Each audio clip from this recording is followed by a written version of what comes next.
There was a crow that always felt unhappy with its life.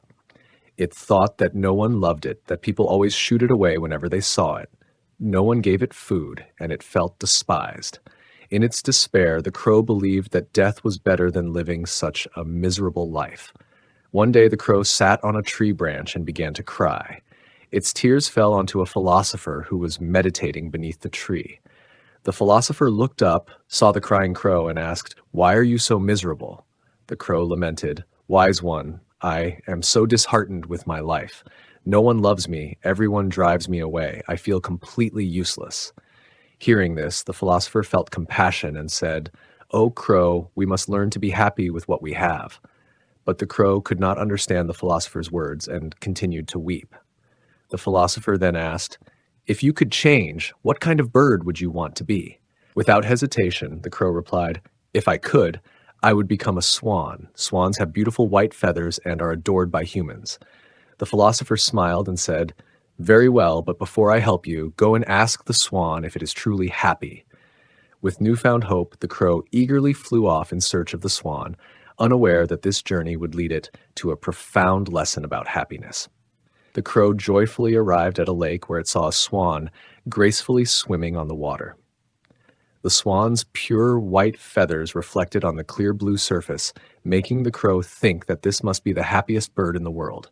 The crow flew closer and said, "Oh, swan, you look so beautiful.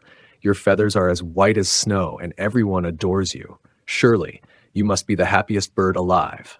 Hearing this, the swan let out a soft sigh and replied, "No, my friend. I once thought I was beautiful, but then I realized that the world is full of vibrant colors while I only have one, white. I feel too plain. Perhaps the happiest bird must be the parrot, with its bright and colorful feathers." Surprised yet determined, the crow immediately set off to find a parrot. When it found a parrot with brilliant green, red, and yellow feathers, the crow excitedly asked, "Oh, parrot, do you know how beautiful you are? You have so many vibrant colors that neither I nor the swan have. Surely you must be the happiest bird in the world." But the parrot simply shook its head and sadly said, "No, crow. Because of my beautiful feathers, humans like to capture me and keep me in cages. I live in constant fear that one day I will be trapped forever.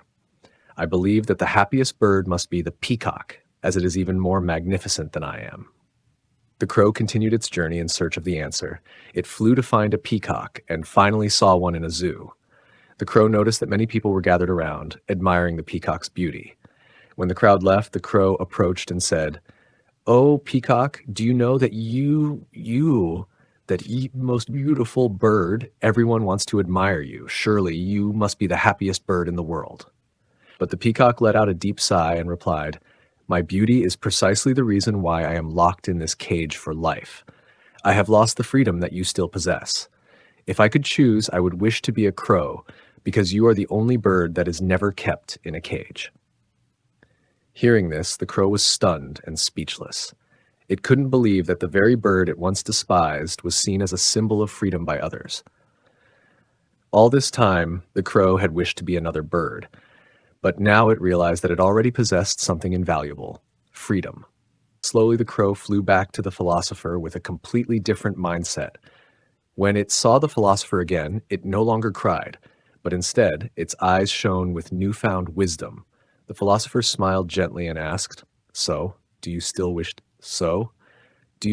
to be another bird?" "Wise one, I have understood the lesson you wanted to teach me. I used to think I was miserable because no one loved me, but after meeting the swan, the parrot, and the peacock, I have realized that every bird has its own struggles that outsiders cannot see. The swan feels too plain, the parrot fears captivity, and the peacock has lost its freedom due to its beauty. Meanwhile, I am the only bird that can fly freely without being caged. Now I no longer wish to be anyone else. I am happy being myself." The philosopher nodded in satisfaction and said, "Good. You have discovered an important truth about life. Humans are the same way. They always look at others' lives and think that others are happier than they are. They compare themselves to others, leading to jealousy and dissatisfaction. But the truth is, everyone has their own hidden struggles. We just don't see them. Happiness does not come from having more than others. It comes from appreciating what we already have." The crow bowed in gratitude and flew away with a light heart. From that day on, it no longer compared itself to others, but embraced life in its own way. The crow had once believed it was the most unfortunate bird, always shunned by humans, unloved and unwanted. But after meeting the swan, the parrot, and the peacock, it realized that each bird had its own unseen hardships. The swan, despite its beauty, felt too plain because it only had one color.